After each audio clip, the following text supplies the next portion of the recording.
Konnan and I are going to go over the AEW New Japan Forbidden Door from the other night. Disco hadn't seen it, so Konnan and I are going to give our thoughts on it. The show was supposed to open with, I don't know if it would have opened, my bad, but Tom Lawler and Adam Cole were going to have a match, but Cole was sick and couldn't make it. So did you see any of the pre-show stuff? No. Okay, so anyway, Tom Lawler beat Serpentico. The Mogul Embassy beat Chaos, okay, and El Desperado. Chaos is Chaos. Rocky Romero, Chuck Taylor, and Trent Beretta is Chaos. I thought they were the best friends. Or is that with Orange Cassidy? Without Rocky, they're the best friends. With Rocky, they're Chaos. So, and then, oh, wow, there was 5 pre-show matches. All right, Athena beat Billy Starks. Billy Starks is supposed to be some kind of young prodigy. You know, I think they said she was 18. So, but El Phantasmo beat Stu Grayson. And then, never be able to say this, Los Ingobernables. How do you say that? Los Ingobernables. That's close enough. They beat the United Empire, which was Jeff Cobb, Kyle Fletcher, and TJP.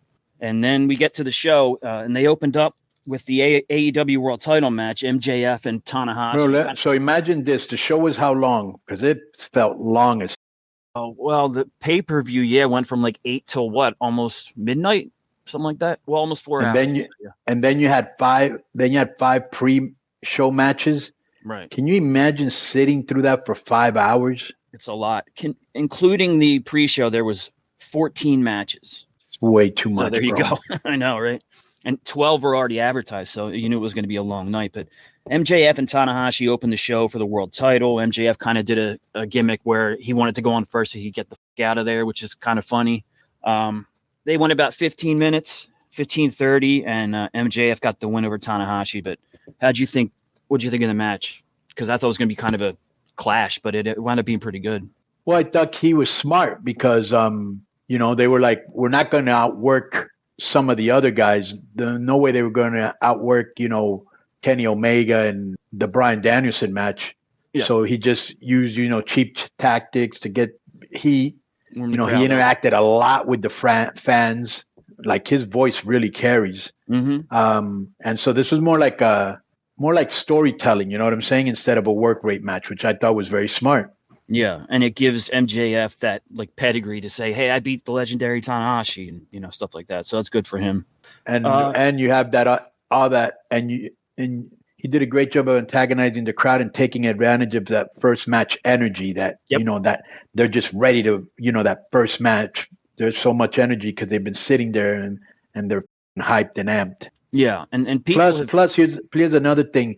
I don't think the New Japan style is his style. While others who have wrestled there, especially it's more their style. You know what I'm saying? And I'd also like to say that the air guitar is over with the AEW crowd, but looks cheesy, like something from the 80s or the 90s. Right. But like they say, what is old is new, right? Yeah, it's old is new again. But there's been, we see some complaints in the emails, or I see them on Twitter about MJF's title run, or maybe his promo is getting a little stale. But this match, to me, he felt like a world champion, like he deserved it and belonged holding the belt. You know what I mean? I thought he did a really great job. You got a Owen Hart Cup tournament first round match, which was CM Punk and Kojima, legendary Kojima. Punk gets the win in 13:40 by pinfall. It's probably a dream match for Punk. I know it was a very big deal when Kojima came to Ring of Honor back in the day and wrestled Homicide. So I'm sure Punk was very happy to be in that match. How'd you think it went? Well, he was booed coming out. Yeah, Canada. Once the match started, some guys were chanting his name. Then he was being booed. He's very polarizing, almost like when Cena at the beginning, when people were booing and some were cheering him. Yeah. So, which is good. You don't go unnoticed. Mm-hmm. They were beating the fuck out of each other, which the crowd liked. And so, what did Punk put the Anaconda Vice, which Kojima escaped, and then what else happened? And then, he tried to hit him with the go to sleep twice, right? Yeah. Mm-hmm. Yeah, and then he finally hit him with it at the end. Yeah, it's people can say what they want about Punk and stuff, but he's only been back 2 weeks, and he's certainly got his boots on. What's he had 3 or 4 matches already in a couple of weeks, so he's back to work anyway. He's not just coasting. I liked it. I thought, I don't know much about Kojima. I mean, I know him, of course. I haven't seen much of him, but I thought Punk did really well. It was a good match. You got the 4-way for the International Championship. It was Orange Cassidy, the champion, Zack Sabre Jr., Katsuyori Shibata, and Daniel Garcia in this 4-way. And I realized as I was watching that I had never seen Shibata before. I thought it was somebody else. I thought I got him and Ishii confused, I guess. I thought Shibata was like the short, thick guy. I was like, oh no, he's kind of a younger dude, But Cassidy holds onto the belt. I watched this, but I don't remember the finish. What was the finish? You'd have to remind me. Aren't you reading it from somewhere? Yeah, I'm just looking at the results though, but well, read just right, read the finish from Cassidy. After he threw Shibata to the outside, he hit Garcia with a crucifix for the pin. Oh yeah, that's right. Yeah, kind of looked like a heel move. Yeah. I liked when Shibata and Zack Sabre were like shoving Garcia away so they could go at it, and they had really good chemistry. I like when Garcia started dancing, they took him down. I like that dance. What else? The crowd was really into it. This was a really good match. I thought it was a really good match. And as we've all said in the AEW reviews, I think we all agree that, Cassidy he's entertaining.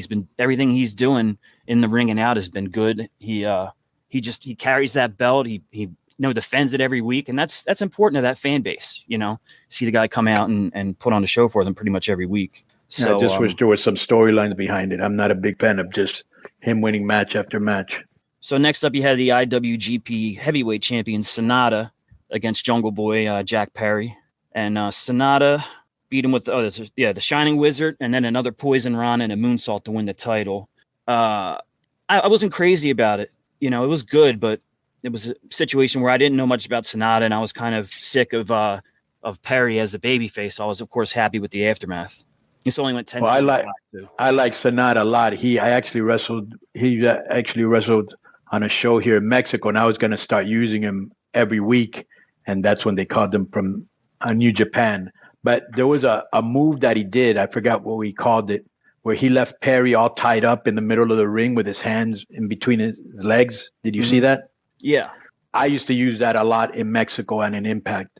But the match ended when Sonata hit a moonsault, which, usually moonsault isn't a finish. And people were a little surprised, I felt, that was a finish, Yeah.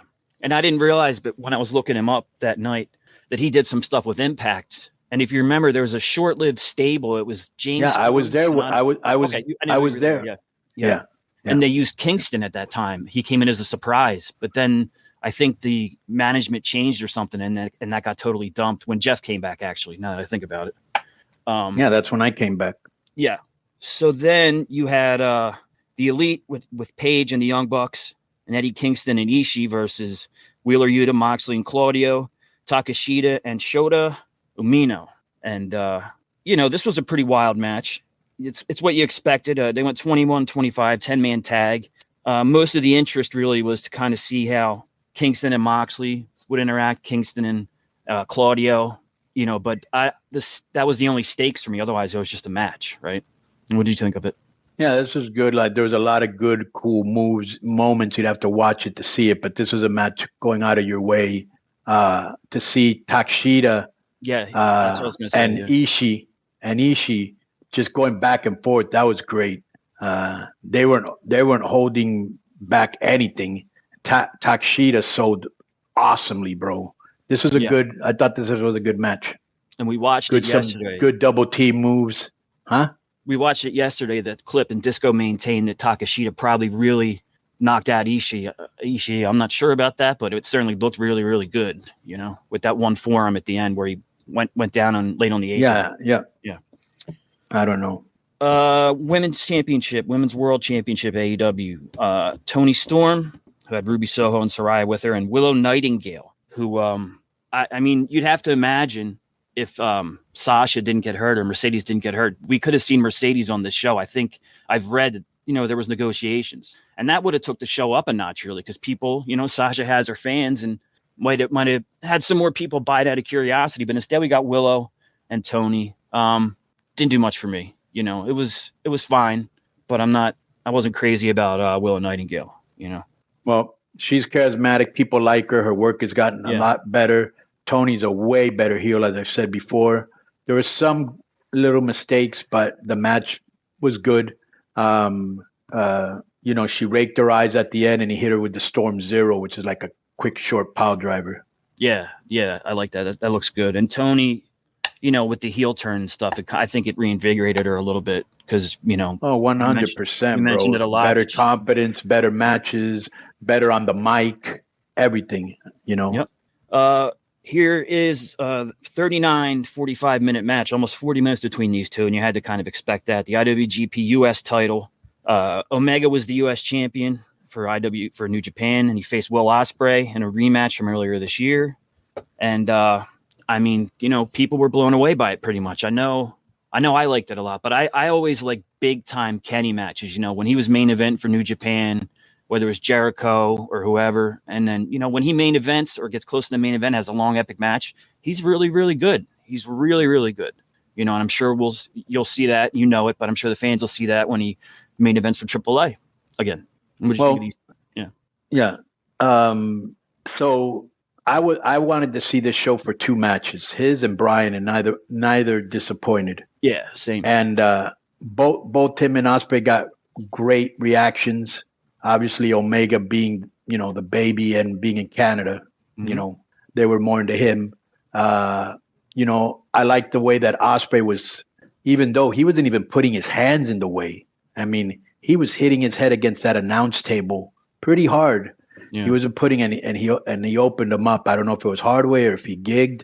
And then Omega did the same thing to him on the steel steps. And they were both as Gordon Soley would say, crimson mask. Mm-hmm.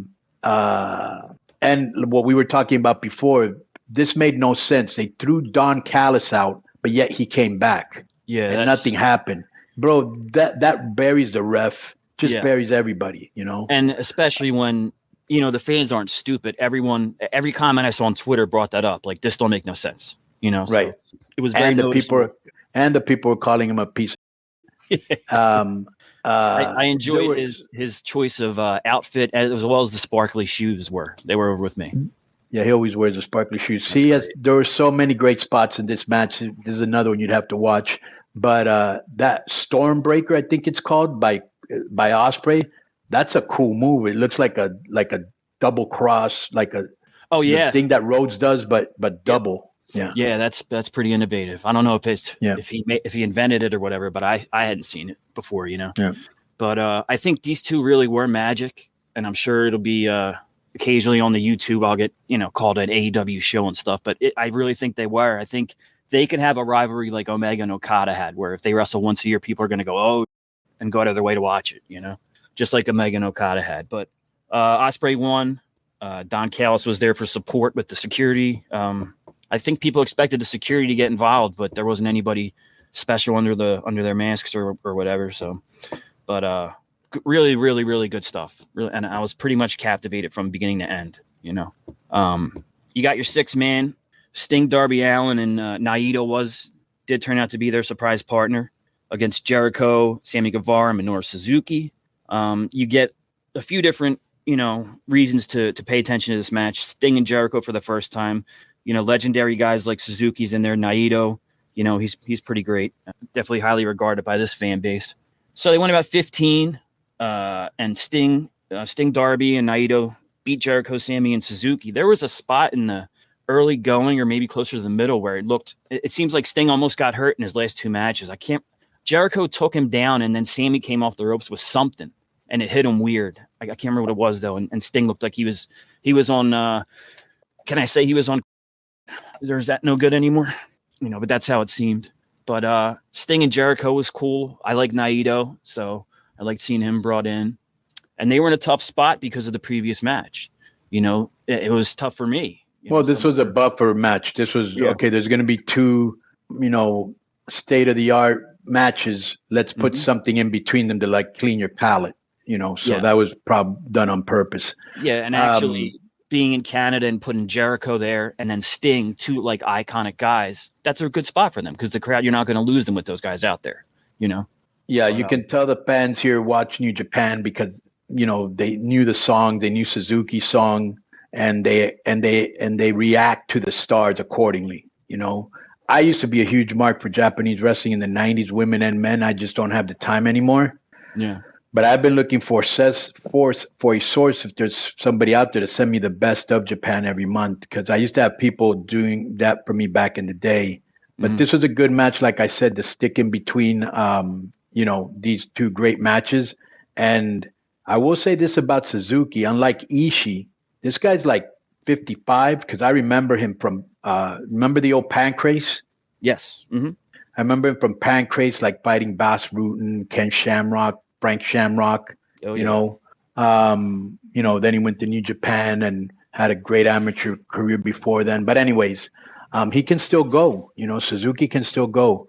I don't know if you saw when Guevara kind of botched his cutter from the top rope and hit Sting right on top of the head with his elbow. Yeah, that's what I was saying before. Yeah, it looked like Sting got knocked loopy for sure. Okay, that's what Yeah.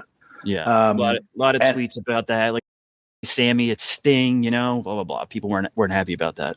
And I like when they threw the tope and he hit him with Jericho hit him with the Judas effect, which you couldn't even see it coming. That looked great. Yeah, very cool. So this wasn't this wasn't anything like the match before it or after it, but it was what it was, and it was good for what it was. So, and I think people figured this would be the main event. Your internet or wrestling fan, hardcore fan dream match, Danielson and Okada.